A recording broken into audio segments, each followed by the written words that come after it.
नमस्कार विद्यार्थी मित्रांनो, प्रशिक मॅथ अकॅडमी या माझ्या यूट्यूब चॅनलवर तुमचे मनापासून स्वागत करतो. तर आज दिनांक 20/8/2025 ला सेकंड शिफ्टला माझा MES चा पेपर होता, महाराष्ट्र इंजिनिअरिंग सर्व्हिस. तर त्या अनुषंगाने आज आपण पेपरचं अनालिसिस बघणार आहोत. तर तत्पूर्वी काल आपण नेमका पेपरचा पॅटर्न काय आहे यावर चर्चा केली होती आणि आजचा जो पेपर होता सेम त्याच पॅटर्नचा होता. त्याच्यानंतर जर बघितलं तर याच्यानंतरचा जो पेपर येईल तो सेम त्याच पॅटर्नचा राहिला. तर त्याच्यामध्ये चेंजेस म्हणजे आता SSC मध्ये मॅथ येईल, त्याच्यानंतर पोलीस भरतीमध्ये मॅथ येईल आणि कंबाईन मध्ये सुद्धा काय येईल, कंबाईन ग्रुप बी आणि ग्रुप सी मध्ये सुद्धा काय येईल तर मॅथ येईल. तर आणि GS चा जो पोर्शन राहील ना तो सेम राहील. जसं आता आज आपण बघितलं तर करंट अफेअर आता जो 1-2 महिन्यापूर्वी ज्या घडामोडी घडल्या त्याच्यावर जास्त प्रश्न होते.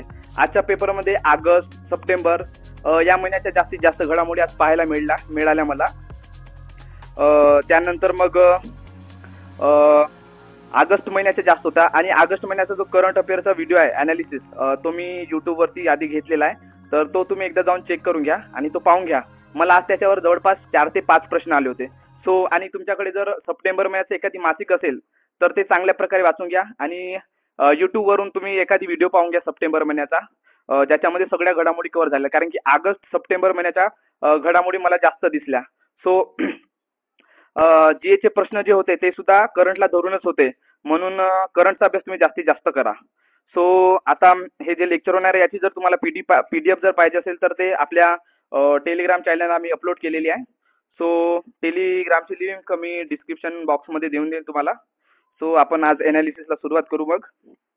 सो मला पहिलाच प्रश्न होता की महाराष्ट्रातील कोणत्या जिल्ह्यात प्राणहिता आणि चप्राळा या नदींचा संगम आहे. तर ते कुठे आहे तर गडचिरोली जिल्ह्यामध्ये. काय तर काल मी तुम्हाला सांगितलं होतं की नदी प्रणाली चांगल्या प्रकारे करावा, तर त्याच्यावरच आज मला प्रश्न होता. ठीक आहे.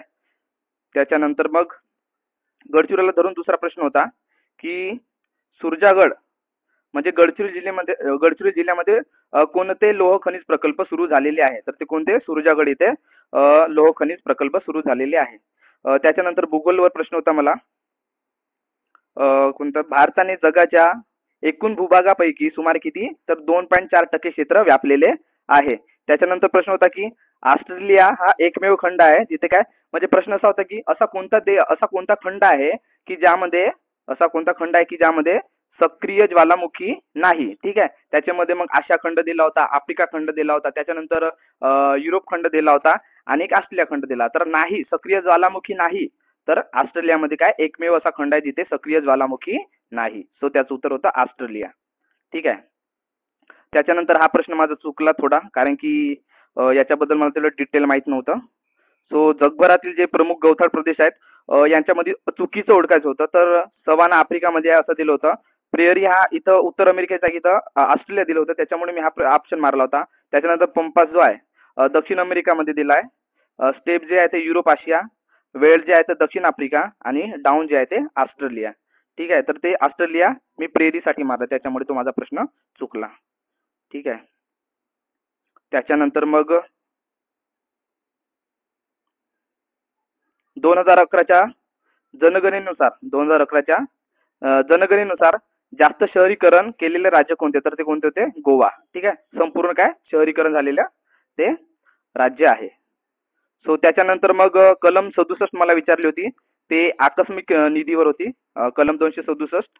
ठीक आहे. तर 267 कलम ही कशाच्या संबंधित आहे असं होतं आणि ऑप्शन मध्ये मग ते दिलं होतं आकस्मिक निधी. ठीक आहे. मी आकस्मिक निधी मारला, ते उत्तर बरोबर आहे. ठीक आहे. त्याच्यानंतर प्रश्न होता की महिला आणि पुरुष यांचे जे वेतन आहे सारखे असते, तर ते कोणत्या कलमानुसार असते? पुरुष आणि महिलाचे वेतन हे कलम 39D नुसार हे काय असते तर त्यांचा पगार सारखा असतो. ठीक आहे. त्याच्यानंतर मग काय राष्ट्रपतींना क्षमा करण्याचा अधिकार कोणत्या कलमामध्ये दिलेला आहे? तर कलम 72 मध्ये काय राष्ट्रपतींना क्षमा करण्याचा अधिकार दिलेला आहे. त्याच्यानंतर मला प्रश्न होता अल्पसंख्याक वर्गाची शैक्षणिक संस्था स्थापण्याचा आणि त्याचे प्रशासन करण्याचा हक्क हे कोणत्या कलमात दिलाय? तर कलम 30(1). कलम कोणतं आहे? कलम 30(1). एक मिनिट. कलम 30(1). कलम 31 मध्ये काय दिलं तर अल्पसंख्याक वर्गाची शैक्षणिक संस्था स्थापण्याचा आणि त्याचे प्रशासन करण्याचा हक्क हा दिलेला आहे. कुठं? कलम 31 मध्ये. ठीक आहे. त्याच्यानंतर प्रश्न होता की विधानसभेचे मुख्यालय कुठे आहे? विधानसभेचे मुख्यालय कुठे आहे? तर कुठे आहे ते? मुंबईला आहे. कुठे आहे? मुंबईला. महाराष्ट्रातील विधानसभेचे मुख्यालय कुठे आहे? तर ते आहे मुंबई इथे आहे. ठीक आहे. त्याच्यानंतर प्रश्न होता की राज्यपालांचे निवासस्थान कुठे आहे? राज्यपालांचे निवासस्थान कुठे आहे? तर मुंबईला. त्याला राजभवन असे म्हणतात. ठीक आहे. राज्यपालांच्या निवासस्थानाचे नाव काय? राजभवन. कुठे आहे ते? मुंबईला. त्यानंतर होता की अजैविक घटक म्हणजे अबायोटिक फॅक्टर कोणता आहे? तर कोणता आहे ते? सूर्य. सूर्य काय आहे? तर ते अजैविक आहे. म्हणजे प्रश्न असा होता की खालीलपैकी कोणता अजैविक घटक आहे? त्याच्यामध्ये मग प्राणी दिला होता, वनस्पती दिला होता आणि त्याच्यामध्ये सूर्य दिला होता. तर सूर्य काय? हा अजैविक घटक आहे. आणि प्राणी, माणूस, आपला काय म्हणते त्याला, वनस्पती हे काय? तर जैविक घटक आहे. तर अजैविक घटक कोणता आहे? तर सूर्य हा अजैविक घटक आहे. असा प्रश्न होता मला. ठीक आहे. त्याच्यानंतर मग अन्न साखळीचा क्रम दिला होता. तर त्याच्यामध्ये पहिल्या स्तरावर कोणतं येते असं दिलं होतं. तर त्याच्यामध्ये पहिल्या स्तरावर येते उत्पादक. उत्पादक म्हणजे वनस्पती पहिल्या स्तरावर येते. त्याच्यानंतर दुसऱ्या स्तरावर प्राथमिक ग्राहक येतो म्हणजे शाकाहारी प्राणी. त्याच्यानंतर मग दुसऱ्या याच्यावर मग येते मांसाहारी प्राणी आणि तिसऱ्या याच्यावर येते लास्ट याच्यामध्ये काय येते तर विघटक. लास्ट याच्यात काय येते तर विघटक. ठीक आहे. तर पर्यावरणाच्या दृष्टिकोनाने ह्या ज्या गोष्टी आहेत तुम्ही चांगल्या प्रकारे पाहून घ्या. म्हणजे प्राथमिक स्तर कोणता, द्वितीय स्तर कोणता आहे स्तर चांगल्या प्रकारे पाठ करून घ्या. आता मला प्राथमिक स्तर विचारला, तुम्हाला दुसरा किंवा तिसरा किंवा शेवटचा स्तर विचारू शकतो. ठीक आहे. त्याच्यानंतर कालच्या अनालिसिस मध्ये आपण बघितलं होतं की जे महत्वाचे दिनविशेष आहेत त्याच्यावर प्रश्नाचा ट्रेंड वाढत चाललाय. त्याच्यामुळे आज मला पहिल्या शिफ्टला सुद्धा प्रश्न होता, त्या दिवशीच्या आज सुद्धा प्रश्न होता मला. आंतरराष्ट्रीय काय, एक मिनिट, आंतरराष्ट्रीय जैवविविधता दिन. आंतरराष्ट्रीय जैवविविधता दिन कधी साजरा केला जातो? तर 22 मेला साजरा केला जातो. त्या अनुषंगाने तुम्ही बाकीचे महत्वाचे दिवस सुद्धा वाचून घ्या. ठीक आहे. त्याच्यानंतर मग इकॉनॉमी प्रश्न होता की जेव्हा मागणी वाढते तेव्हा पुरवठा काय राहतो? तर स्थिर असतो. याच्यावरती एक प्रश्न होता. जेव्हा मागणी वाढते तेव्हा पुरवठा काय असतो वा. ठीक आहे. त्याच्यानंतर प्रश्न होता की सर्व कर दिल्यानंतर काय, सर्व कर दिल्यानंतर उरलेल्या उत्पन्नाला काय म्हणतात? तर डिस्पोजल उत्पन्न असे म्हणतात. ठीक आहे. सर्व कर दिल्यानंतर जे आपल्याला काही उपभोग्य करण्यासाठी जे काही उत्पन्न असते, ठीक आहे, ज्या उत्पन्नाचा आपण वापर करतो, ठीक आहे, आपल्या गरजा पूर्ण करण्यासाठी, तर त्याला काय म्हणतात? डिस्पोजल उत्पन्न असे म्हणतात. आपले सर्व कर दिल्यानंतर जे काही आपल्याजवळ पैसे वाचतात आणि त्याच्यातून आपण आपल्या गरजा भागवतो त्याला काय म्हणतात? तर डिस्पोजल उत्पन्न असे म्हणतात. ठीक आहे. त्याच्यावर प्रश्न होता. ठीक आहे. त्याच्यानंतर मग हा एक प्रश्न होता की जेव्हा एखाद्या वस्तूची काय किंमत वाढते तेव्हा तिची मागणी काय होते? तर कमी होते. एखाद्या वस्तूची किंमत वाढली तर तिची मागणी काय होते? कमी होते. त्याच्यावर एक प्रश्न होता. म्हणजे प्रश्न असा होता की जेव्हा एखाद्या वस्तूची किंमत वाढते तर नेमकं काय होते? तर काय होते? तर त्याची मागणी कमी होते. उत्तरामध्ये हे दिलं होतं. ठीक आहे. त्याच्यानंतर प्रश्न असा होता की वस्तूशी संबंधित, ठीक आहे, संबंधित ज्या वस्तूची किंमत वाढल्यास तिची मागणी वाढते हा सिद्धांत कुणी दिला होता? तर हा गिपेनने सिद्धांत दिला होता. हा सिद्धांत कुणी दिला होता? असे ऑप्शन मध्ये गिपेन सिद्धांत आणि त्याच्यानंतर वेबन सिद्धांत होता. तर गिपेन हा सिद्धांत दिलेला आहे. त्यानंतर प्रश्न होता मला यमुना नदीचा थेट नदीजोड प्रकल्प कुणाचा? यमुना नदीचा थेट नदीजोड प्रकल्प कोणत्या दोन राज्याच्या संबंधित आहे? तर तो आहे पंजाब आणि हरियाणा. ठीक आहे. तर तुम्ही जे पहिल्यांदा ऑप्शन मारता त्याच्यावर ठाम राहा, कारण की टाइम भरपूर मिळतो. त्याच्यामुळे काय झालं तर हा जो प्रश्न आहे मी आधी पंजाब आणि हरियाणा मारला, त्याच्यानंतर मग मी खूप विचार केला आणि उत्तर प्रदेश आणि काय राजस्थान हा विचार करून तो मारून दिला. ठीक आहे. आधी मारलं होतं पंजाब आणि हरियाणा. तर यमुना नदीचा थेट नदीजोड प्रकल्प कोणामध्ये आहे? तर पंजाब आणि हरियाणा यांच्या दरम्यान आहे. ठीक आहे. त्याच्यानंतर सायन्सचा प्रश्न होता की काल मी तुम्हाला सांगितलं होतं की न्यूटनचे ला जे आहेत तीनही ला ते चांगल्या प्रकारे करा. तर त्याच्या अनुषंगाने मला आज प्रश्न आला होता की न्यूटनचा जो पहिला ला आहे, ठीक आहे, लॉ ऑफ इनर्शिया, याच्यावर मला प्रश्न आला होता. तर लॉ ऑफ इनर्शिया कोणत्या न्यूटनच्या लॉच्या संबंधित आहे? तर ते त्याचं उत्तर आहे न्यूटन फर्स्ट लॉ. ठीक आहे. त्याच्यानंतर मग प्रश्न खूप सोपे होता हा की जे न्यूलॉनची ऑक्टेव्ह थेरी आहे, ऑक्टेव्ह थेरी जी आहे ते कुणी मांडली? तर ते कुणी मांडली आहे? तर न्यूलॉन्सने ऑक्टेव्ह थेरी मांडलेली आहे. ठीक आहे. जे पिरियडिक टेबल मध्ये जे ऑक्टेव्ह थेरी आहे, ठीक आहे, ते सारे गमा पदनिसा या सुरानुसार मांडली आहे. तर कोणी मांडली आहे? तर न्यूलॉनने मांडलेली आहे. ओके. त्याच्यानंतर पुन्हा पिरियड म्हणजे पिरियडिक टेबलवर मला 3 प्रश्न होते. त्याच्यानंतर कलमावर जवळपास 4 प्रश्न होते. तो कलमा पिरियडिक टेबल हे तुम्ही चांगल्या प्रकारे करून ठेवा. त्याच्यानंतर महत्त्वाचे दिनविशेष, ठीक आहे, आणि ऑगस्ट आणि सप्टेंबर महिन्याच्या चालू घडामोडी चांगल्या प्रकारे वाचून ठेवा. त्याच्यावर जास्तीत जास्त प्रश्न विचारत आहे, ठीक आहे. त्याच्यानंतर पुन्हा पिरियडिक टेबलवर कोणता, तर मेंडेलिव्हचा जो पिरियडिक टेबल आहे, ठीक आहे, हा कशाच्या बेसवर आहे, तर तो कशाच्या एटॉमिक मासच्या बेसवर आहे, ठीक आहे. मेंडेलिव्ह पिरियडिकचा जो टेबल आहे तो कशाच्या बेसवर आहे, तर एटॉमिक मासेच्या बेसवरती आहे. त्याच्यानंतर विचारलं होतं की स्टेबल फोर्स म्हणजे काय, तर आधी डेफिनेशन दिली होती. त्याच्यानंतर मग 4 ऑप्शन मध्ये होता, स्टेबल फोर्स, अनस्टेबल फोर्स आणि पुन्हा काहीतरी 2 ऑप्शन होते. पण हा प्रश्न खूप सोपी होता. So restoring force that act on object when it displace from state to state equilibrium, ठीक आहे. म्हणजे काय, जर एखादी बॉडी असेल, ठीक आहे, त्याला आपण दोन्ही बाजूने फोर्स लावला, ठीक आहे, तो फोर्स कसा राहतो, इक्विलिब्रियम राहतो. त्याला काय म्हणतात, तर त्याला स्टेबल फोर्स असे म्हणतात, ठीक आहे, स्टेबल फोर्स. त्याच्यानंतर मग C12 आयसोटोप, ठीक आहे, C12 आयसोटोप याची स्थापना कधी झाली असं विचारलं तर त्याची स्थापना 1961. मी 1896 मारला, तो प्रश्न माझा चुकला, ठीक आहे. त्याच्यानंतर मग 1925चा जो काकोरी कट आहे. आता हा प्रश्न काय विचारला, कारण की याला 100 वर्ष पूर्ण झालेत आणि हा सप्टेंबर महिन्याच्या परिक्रमामध्ये हा प्रश्न दिलेला आहे, ठीक आहे. 1925चा काकोरी कट, ठीक आहे. तर 1925चा जो काकोरी कट झाला, ठीक आहे, लखनौ जवळ, तर त्याच्या संबंधित कोणती म्हणजे असोसिएशन होती, तर ती कोणती असोसिएशन होती, तर हिंदुस्तान रिपब्लिकन असोसिएशन होती, HRA, ठीक आहे. त्याच्यानंतर मग 1598 दिला होता. तर 1598 मध्ये कोणता मुघल सम्राट होता, तर मुघल सम्राट कोणता होता, तर अकबर. तर ते मुघल सम्राट तुम्ही चांगल्या प्रकारे करून जा. मी काल सांगितलं होतं तुम्हाला की बाबर, हुमायूं, अकबर, त्याच्यानंतर कोण, जहांगीर, औरंगजेब यांच्यावर प्रश्न विचारण्याचा जो ट्रेंड आहे तो जास्त आहे. त्याच्यामुळे हे जे 5 मुघल सम्राट हे तुम्ही चांगल्या प्रकारे करून जा. आणि त्यांचा जो कार्यकाळ आहे, म्हणजे आता याचा 1527, 1526 ते 1556 कोणाचा, तर बाबरचा. त्याच्यानंतर हुमायूंचा. त्याच्यानंतर मग हा 1598 मध्ये कोणाचा, तर अकबरचा. त्याच्यानंतर जहांगीरचा काळ. या सगळ्या गोष्टी तुम्ही त्यांचा कालांतर चांगल्या प्रकारे पाठ करून घ्या, ठीक आहे. त्याच्यावर प्रश्न विचारण्याचा ट्रेंड जास्त आहे, ठीक आहे. त्याच्यानंतर मग सोमनाथ जो मंदिर आहे, सोमनाथ मंदिर, याच्यावर कोणत्या मराठा राणीने काय केलं होतं, तर त्यात पुनर्जीवन केलं होतं, ठीक आहे. सोमनाथ मंदिराचे पुनर्जीवन कोणत्या मराठा महाराणीने केले होते, तर त्याच्यामध्ये ताराबाई होतं, जिजाबाई होतं. त्याच्यानंतर मग काहीतरी एक ऑप्शन होता आणि उत्तर काय, तर त्याचं राणी अहिल्याबाई होळकर यांनी काय केलं होतं, तर सोमनाथ मंदिराचं काय केलं होतं, पुनर्जीवन केलं होतं.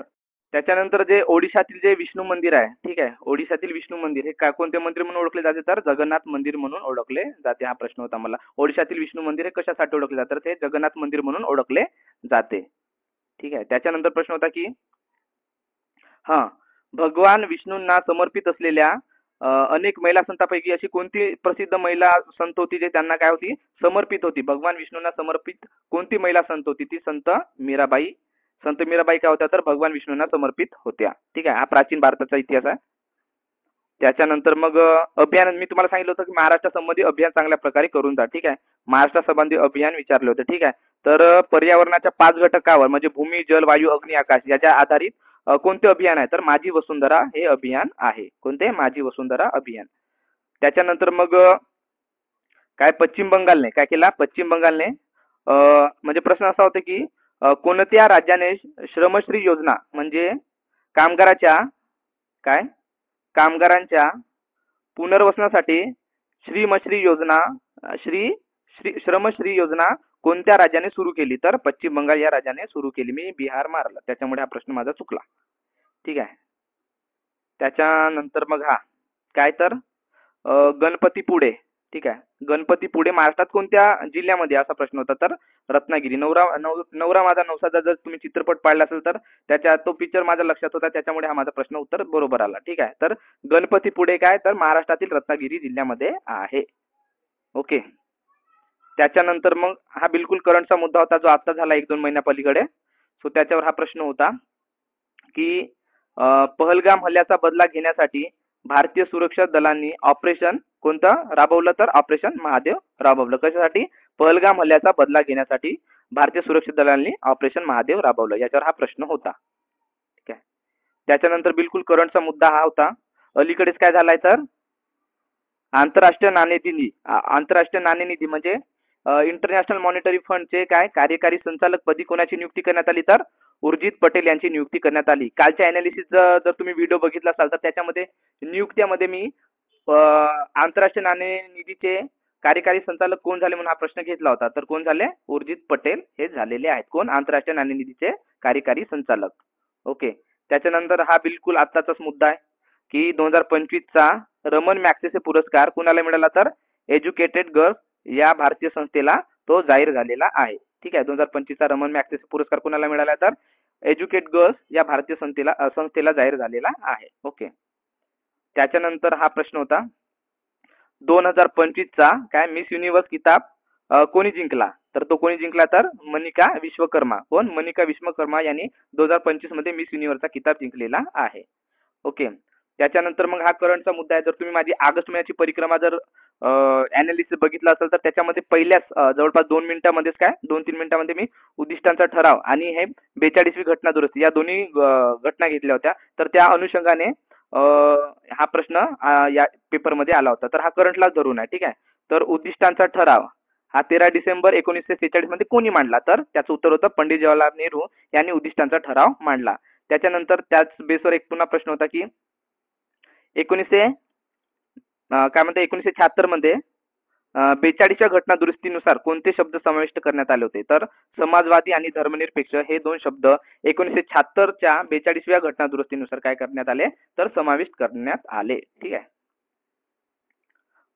त्याच्यानंतर मग सार्वजनिक गणेशोत्सव. ठीक आहे. तर 1894 मध्ये सार्वजनिक गणेशोत्सव कोणी सुरू केला महाराष्ट्रामध्ये, तर कोणी सुरू केला, लोकमान्य टिळक. मी काल तुम्हाला म्हटलं होतं की लोकमान्य टिळक, महात्मा ज्योतिराव फुले, डॉक्टर बाबासाहेब आंबेडकर यांच्याबद्दल तुम्ही चांगल्या प्रकारे वाचून जा. त्याच्यानंतर क्रांतिकारी चळवळ जसा आता काकोरी कट झाला.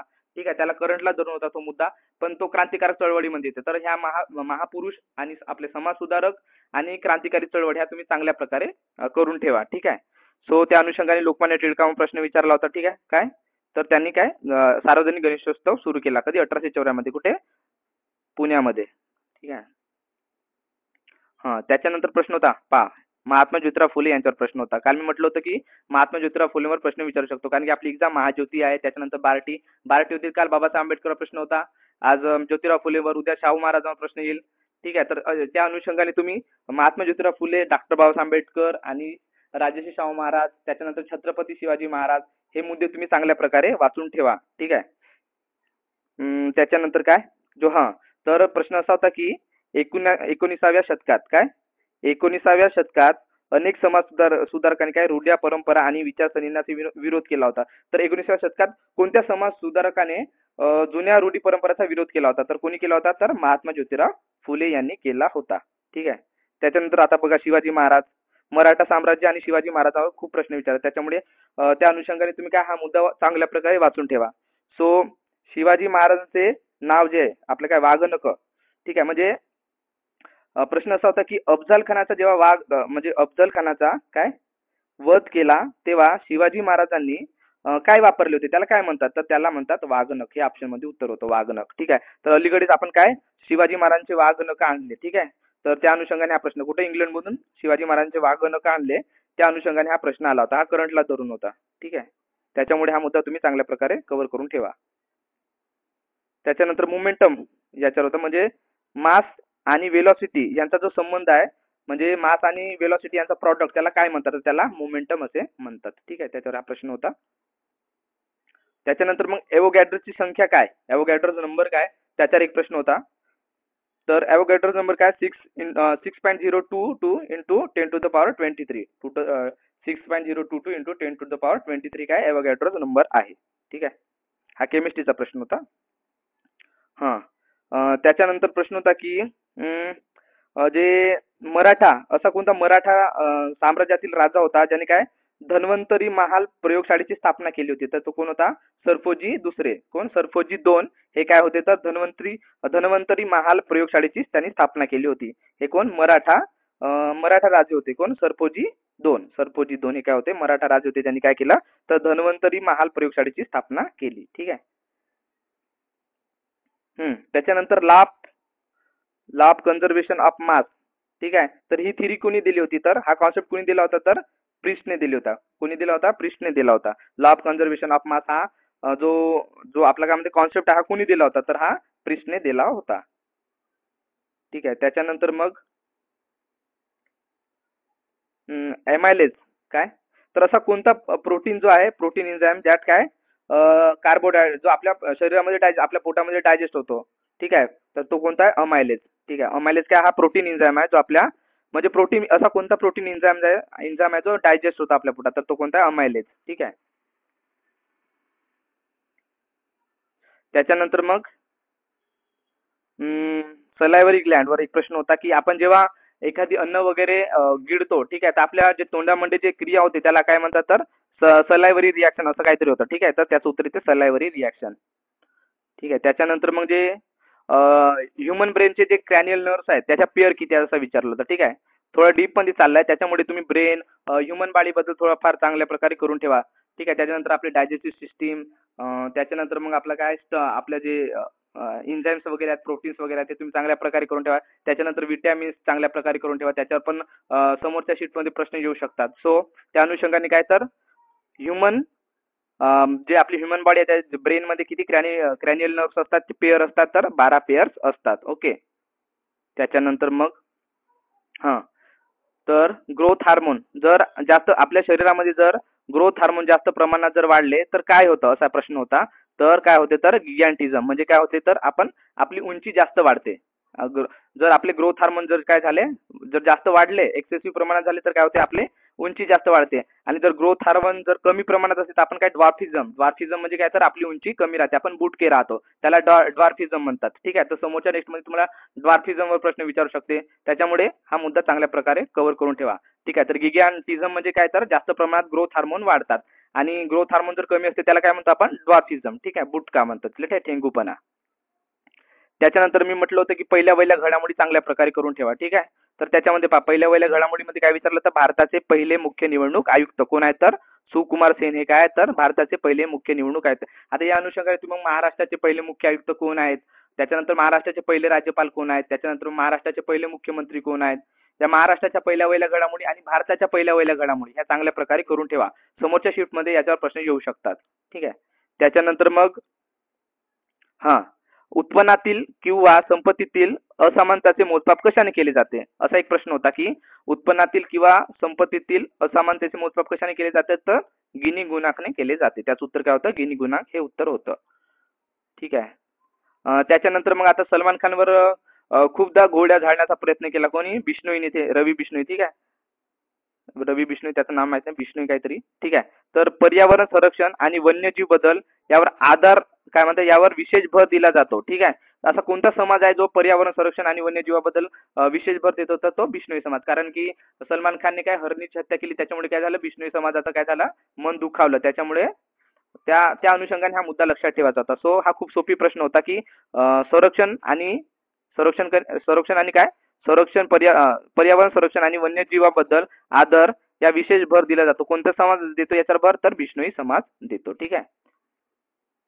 त्याच्यानंतरचा मुद्दा होता की मग आता तुम्ही अरुणाचल प्रदेश आणि गुजरात हा काय? तर पूर्व आणि पश्चिम. ठीक आहे. हा आपल्या भारताचा भाग आहे, पूर्वेपासून तर पश्चिम. इकडे काय? गुजरात आणि तिकडे काय? अरुणाचल प्रदेश. याच्यामध्ये किती तासाचा फरक आहे? तर त्याच्यामध्ये किती तासाचा फरक आहे? तर 2 तासाचा फरक आहे. ठीक आहे. त्या अनुषंगाने हा प्रश्न होता. ओके. नेक्स्ट.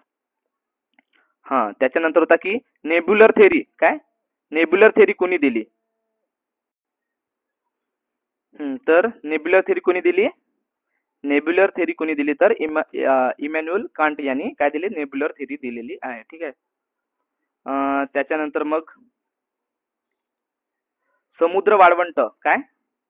समुद्र वाळवंट कुणाला म्हणतात? ठीक आहे. समुद्र वाळवंट कुणाला म्हणतात? तर प्रश्न असा होता की एक मिनिट. समुद्राचा कोण असा भाग जिथे काय पोषक तत्वे याची कमतरता असल्यामुळे काय? तर जैविक उत्पादकता कमी असते, त्या भागाला काय म्हणतात? तर समुद्र वाळवंट असे म्हणतात. म्हणजे काय? ऑशियन डेझर्ट असं म्हणतात.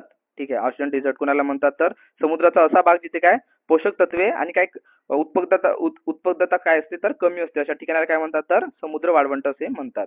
ठीक आहे. आता हा प्रश्न होता. ठीक आहे. पुष्पराज पिक्चर जर तुम्ही पाहिले असेल त्याच्यामध्ये चंदन वृक्षाची जास्त प्रमाणात तस्करी होत होती. ठीक आहे. तर त्या अनुषंगाने मग आपला आंध्र प्रदेशमध्ये काय चंदन वृक्ष दिसतात तुम्हाला.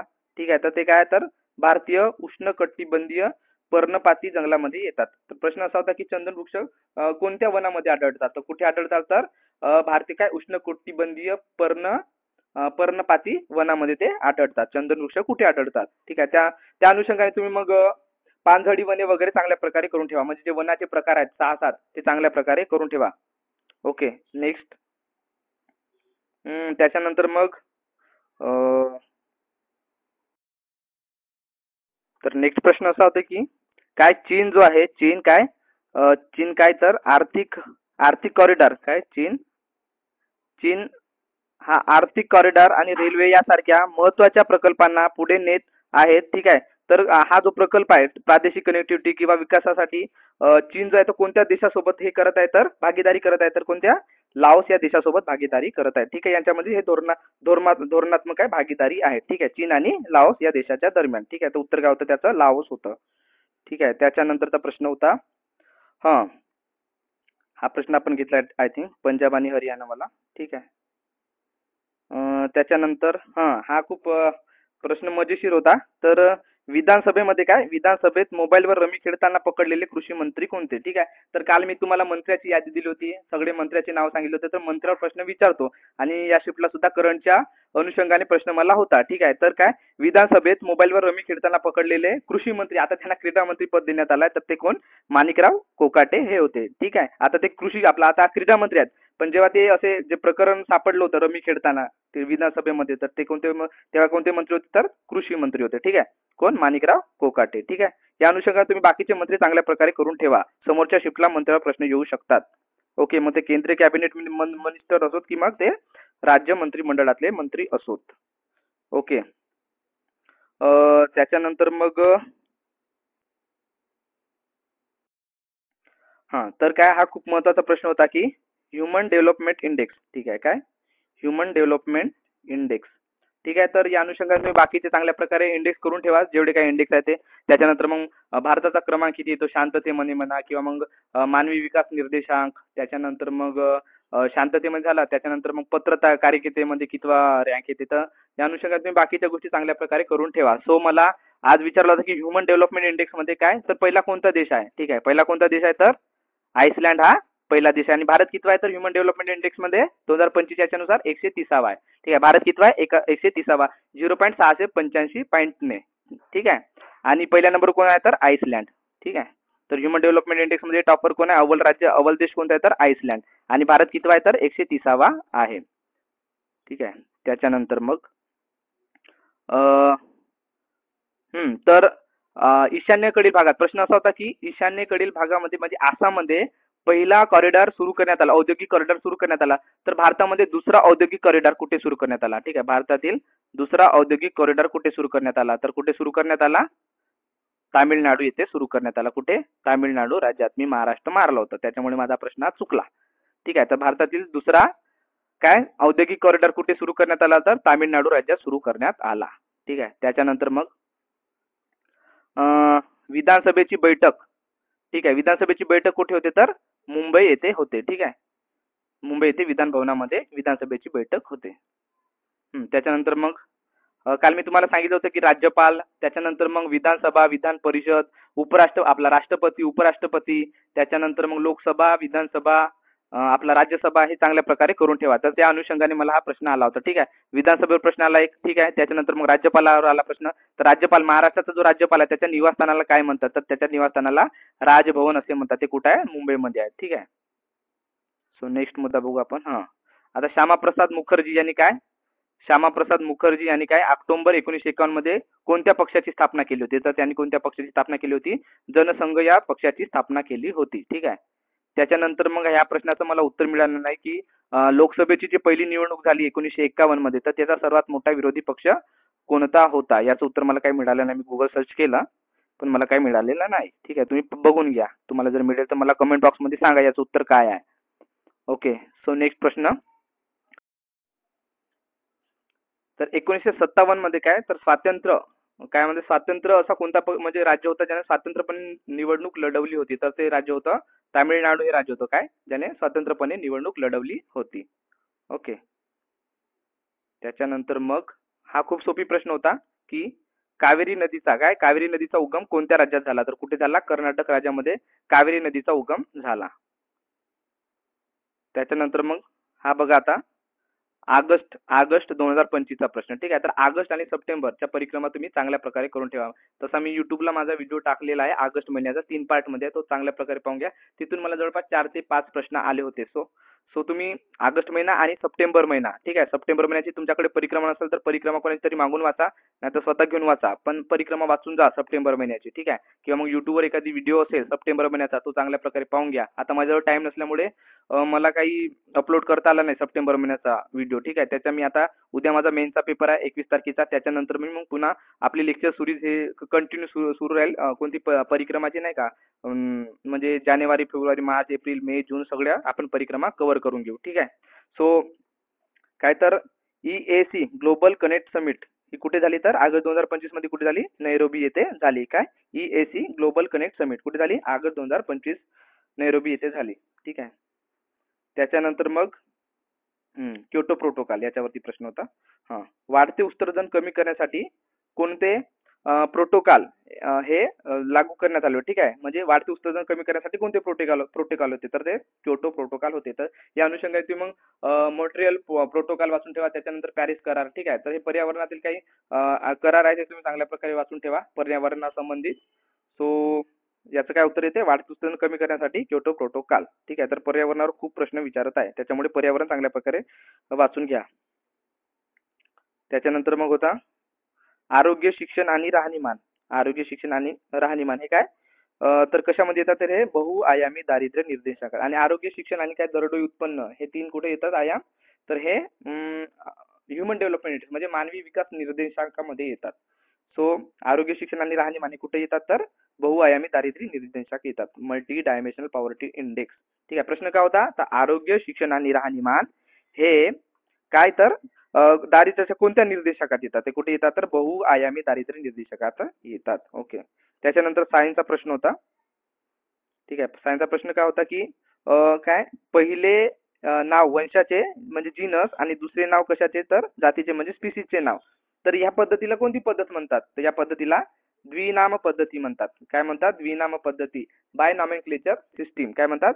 बाय नॉमेनक्लेचर सिस्टीम म्हणतात. ठीक आहे, द्विनाम पद्धती. पहिले नाव काय? पहिले नाव वंशाचे. काय? पहिले नाव वंशाचे म्हणजे जीनसचे, आणि दुसरे नाव जातीचे म्हणजे स्पीसीजचे, त्याला काय म्हणतात? द्विनाम पद्धती. कुणी दिली? कार्लस लिनियसने दिली. ठीक आहे.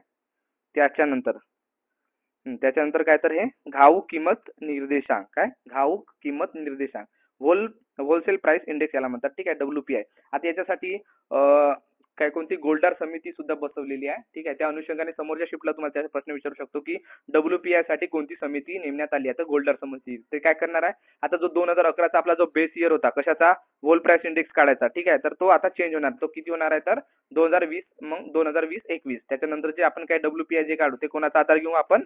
2020-21 चा आधार घेऊ. सध्या आपण कधीचा घेत आहोत? तर 2011-12 घेत आहोत. ठीक आहे, तर घाऊक मला प्रश्न असा होता की काय एका आर्थिक काय म्हणजे हा एक आर्थिक म्हणजे काय काय व्यवसायामध्ये मोठ्या प्रमाणात खरेदी विक्री होणाऱ्या वस्तूंच्या किमतीत सरासरी बद्दल जो मोजतो त्याला काय म्हणतात? तर घाऊक किंमत निर्देशांक असे म्हणतात.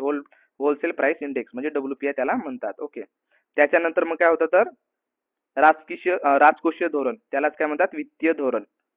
तर याचा प्रश्न असा होता की काय सरकारद्वारे केले जाणारे खर्च, सरकारद्वारे केले जाणारे खर्च, कर आकारणी आणि सार्वजनिक कर्ज याचे व्यवस्थापन म्हणजे काय होते? तर राजकोषीय धोरण. म्हणजे ऑप्शन मध्ये वित्तीय धोरण होता. ठीक आहे, चलनविषयी धोरण एक ऑप्शन होता, त्याच्यानंतर वित्तीय धोरण होता. तर चलनविषयी धोरण जे आहे ते कोण राबवते? तर ते RBI राबवते. चलनविषयी धोरण कोण राबवते? त्याला मॉनिटरी पॉलिसी म्हणतात. आणि काय झाली? फिस्कल पॉलिसी कोण राबवते? तर सरकार राबवते, त्याला वित्तीय धोरण किंवा राजकोषीय धोरण म्हणतात. ठीक आहे, फिस्कल पॉलिसी झाली. आणि चलनविषयक जर धोरण आलं तर कोण? तर RBI. तुम्हाला समोरच्या शीट मध्ये विचारू शकते की चलनविषयी धोरण कोण राबवते बा? तर RBI. किंवा मग RBI कोणते धोरण राबवते? तर ते कोणते धोरण राबवते? तर चलनविषयी धोरण राबवते. ठीक आहे, आणि सरकार कोणते धोरण राबवते? तर ते राजकोषीय वित्तीय धोरण. ठीक आहे. त्याच्यानंतर मग तर खर्च आणि म्हणजे इकॉनॉमी खूप प्रश्न होते. कर आणि आवश्यक खर्च वजा केल्यानंतर शिल्लक जे राहिलेले पैसे आहेत त्याला काय म्हणतात, तर त्याला डिस्पोजेबल इन्कम असे म्हणतात. ठीक आहे. त्याच्यामध्ये ऑप्शन होते पर कॅपिटा इन्कम म्हणजे दरडोई उत्पन्न, त्याच्यानंतर डिस्पोजल इन्कम म्हणजे 4 ऑप्शन. तर त्याच्यामध्ये डिस्पोजल इन्कम हे त्याचं काय होतं, उत्तर होतं काय, तर कर आणि आवश्यक खर्च वजा केल्यानंतर जे शिल्लक राहिलेले पैसे आहेत त्यांना काय म्हणतात, डिस्पोजल इन्कम असं म्हणतात. ओके. त्याच्यानंतर मग हम्म काय तर एका विशिष्ट वर्षात उत्पादित झालेल्या सर्व अंतिम वस्तू आणि सेवांचे एकूण मूल्य त्याला काय म्हणतात, तर वास्तविक जीडीपी म्हणतात. काय, रिअल जीडीपी. ठीक आहे. चलनवाढीचा प्रभाव काढून टाकल्यानंतर काय, चलनवाढीचा प्रभाव काढून टाकल्यानंतर एका विशिष्ट वर्षात देशात उत्पादित झालेल्या सर्व अंतिम वस्तूंना सेवांचे एकूण मूल्य त्याला काय म्हणतात, वस्तू आणि सेवांचे मूल्य याला काय म्हणतात, तर वास्तविक जीडीपी. ते तर नॉमिनल जीडीपी दिली होती. ठीक आहे. तर उत्तर काय होतं, वास्तविक जीडीपी. त्याला ऍक्च्युअल जीडीपी किंवा रिअल जीडीपी असे म्हणतात. ओके. त्याच्यानंतर तुम्हाला सांगितलं होतं की काय, राष्ट्रीय उद्यान हे चांगल्या प्रकारे करून जा महाराष्ट्रातील. मला हा पहिल्या शिफ्टला विचारला होता, गुगामल राष्ट्रीय उद्यान हा कोणत्या राज्यात आहे. गुगामल राष्ट्रीय उद्यान कोणत्या राज्यात आहे, तर अमरावती राज्यामध्ये आहे. तो प्रश्न होता. आणि आजच्या शिफ्टला मला काय, गुगामल राष्ट्रीय उद्यान हे काय महाराष्ट्रातील एक राष्ट्रीय उद्यान आहे, जे कुठे आहे, ते मेळघाट व्याघ्र प्रकल्पाचा भाग आहे. तर कोणत्या व्याघ्र प्रकल्पाचा भाग आहे काय, गुगामल राष्ट्रीय उद्यान, हा प्रश्न होता. तर काय, मेळघाट व्याघ्र प्रकल्पाचा तो भाग आहे गुगामल राष्ट्रीय उद्यान. त्या अनुषंगाने मग तुम्ही काय, जेवढे काही राष्ट्रीय उद्यान आहेत मग भारतातील असो की महाराष्ट्रातील, तर थोडे एकदा पाहून घ्या. ठीक आहे. त्याच्यानंतर मग महत्वाचे दिवस सुद्धा सांगितले होते. ठीक आहे. कोणकोणता अभ्यास करायचा, तर महत्वाचे दिवस सुद्धा विचारत आहे. ठीक आहे.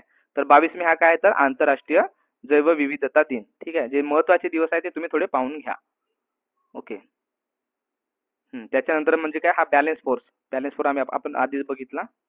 ओके. त्याच्यानंतर प्रश्न होता काय, तर हाय इल्डिंग व्हेरायटीज. काय, हाय इल्डिंग व्हेरायटीज म्हणजे प्रश्न असा होता, हाय इल्डिंग व्हेरायटीज. प्रश्न असा होता की हाय इल्डिंग व्हेरायटीज म्हणजे HYV seed are mostly associate with, म्हणजे जे हाय इल्डिंग व्हेरायटीज आहेत ते कशा संबंधित आहेत, तर ते हरित क्रांती म्हणजे ग्रीन रिव्होल्यूशनच्या संबंधित आहेत. ठीक आहे. कशा संबंधित आहेत, ग्रीन रिव्होल्यूशनच्या संबंधित आहे. काय, हाय इल्डिंग व्हेरायटीज हे कशा संबंधित होते, ते इंग्लिश मध्ये दिलं होतं. ठीक आहे. हाय इल्डिंग व्हेरायटीज ते कशा संबंधित आहे, तर हरित क्रांतीशी संबंधित आहे. ठीक आहे. त्यांच्यानंतर मी तुम्हाला म्हटलं होतं की महाराष्ट्रातल्या महत्वाच्या योजना करून जा. ठीक आहे. आणि ही नानाजी देशमुख कृषी संजीवनी योजना सध्या खूप चर्चेमध्ये आहे. कोणती, नानाजी देशमुख कृषी संजीवनी योजना. मग तुमची ते पिंक ई रिक्षा योजना. ठीक आहे. त्याच्यानंतर मग लाडकी बहीण योजना, त्याच्यानुसार मग किती वयाच्या मुलीला पैसे मिळतात त्याच्यावर वगैरे प्रश्न विचारू शकते समोरच्या शिफ्टला. त्याच्यामुळे तो सुद्धा मुद्दा तुम्ही चांगल्या प्रकारे कव्हर करून ठेवा. ओके. कधी योजना सुरू झाली, कोणत्या दिवशी योजना सुरू झाली. ठीक आहे. तर आजला ती कृषी प्रकल्पासंबंधित. ठीक आहे. कोण, जागतिक बँक आणि महाराष्ट्र शासन काय संयुक्तपणे काय कोणती कृषी प्रकल्प राबवत आहे, तर ते योजनेचं नाव काय, तर ते हे अर्थसंकल्पामध्ये चांगल्या प्रकारे दिलेली आहे कृषी संजीवनी योजना. त्याच्यामुळे तुम्ही अर्थसंकल्प एकदा वाचून घ्या. त्याच्यामध्ये तुमची लाडली बहीण योजना, मग ई पिंक रिक्षा योजना ही दिलेली आहे. ओके. सो एक कृषी प्रकल्प योजना कोणी राबवली, तर जागतिक बँक आणि महाराष्ट्र शासनाने. तर त्या योजनेचं नाव काय, तर नानाजी देशमुख कृषी संजीवनी योजना हे शेतकऱ्यांसाठी होती. ओके. त्याच्यानंतर मग जनगणना आपण विश्लेषणामध्ये बघितलं होतं की काय, भारताची जनगणना आणि महाराष्ट्राची जनगणना चांगल्या प्रकारे करून जा. तुम्ही एकदा तो माझा व्हिडिओ बघा की नेमका पेपरचा पॅटर्न कसा येत आहे. त्याच्यामध्ये मी सगळं सांगितलंय की, आणि तोच ट्रेंड चाललाय प्रत्येक पेपरला. त्याचं म्हणजे त्याच पॅटर्नने प्रश्न विचारते. राष्ट्रीय उद्यान, त्याच्यानंतर नदी प्रणाली, त्याच्यानंतर मग जनगणना, त्याच्यानंतर इकॉनॉमीच्या थेअरी, आणि ते मग पिरियडिक टेबल. ठीक आहे. तेच प्रश्न विचारत आहे. त्याच्यामुळे तो ट्रेंड तुम्ही एकदा बघून घ्या, तो व्हिडिओ बघून घ्या. ओके. तर काय, तर 2011च्या जनगणनेनुसार काय, भारतातील सर्वाधिक शहरीकरण झालेले राज्य कोणते, तर ते राज्य आहे गोवा. कोणते, गोवा. ठीक आहे. गोवा काय आहे, तर हे 2011च्या जनगणनेनुसार काय भारतातील सर्वाधिक शहरीकरण झालेले राज्य आहे. त्याचं उत्तर होतं गोवा. त्याच्यानंतर मग तुम्हाला सांगितलं होतं प्लांट आणि एनिमल किंगडम चांगल्या प्रकारे करून जा. ठीक आहे. तर हे काय, मग विटेकरने काय, किती विटेकरने वर्गीकरणात मोनेरा, प्रोटिस्टा आणि बुरशी काय प्लांट हे 5 याचा काय केला, समावेश केला होता. तर ठीक आहे. किती याचा समावेश केला होता, तर प्रश्न उत्तरामध्ये होता 5. म्हणजे प्रश्न असा होता की 5 म्हणजे 5 याच्या वर्गीकरणाचं काय समाविष्ट कोणी केला होता बा, तर कोण, विटेकरने केलेला होता. ठीक आहे. त्याच्यामध्ये काय 5 याचं वर्गीकरण कोण दिलं होतं, ठीक आहे, विटेकरनं दिलेलं होतं. ओके. त्याच्यानंतर मग काय की प्रश्न होता की 1921 मध्ये दक्षिण भारतातील मलबार येथे कोणते म्हणजे युद्ध झाले होते, कोणता उठाव झाला, कोणते बंड झाले होते, तर तिथं कोणता उठाव झाला होता, मोपला उठाव झाला होता.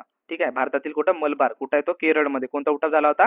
मोपला उठाव झाला होता. ठीक आहे. त्या अनुषंगाने मग तुम्ही राष्ट्रीय 1857 चा राष्ट्रीय उठाव सुद्धा चांगल्या प्रकारे करून ठेवा. भारतामध्ये जे जे काही महत्त्वाचे उठाव झाले आहेत त्याच्यावर एकतरी प्रश्न असतो. त्याच्यानंतर मग तो मुघल सम्राट वगैरे. ठीक आहे. त्याच्यानंतर महाराष्ट्राचे समाज सुधारक वगैरे चांगल्या प्रकारे करून ठेवा.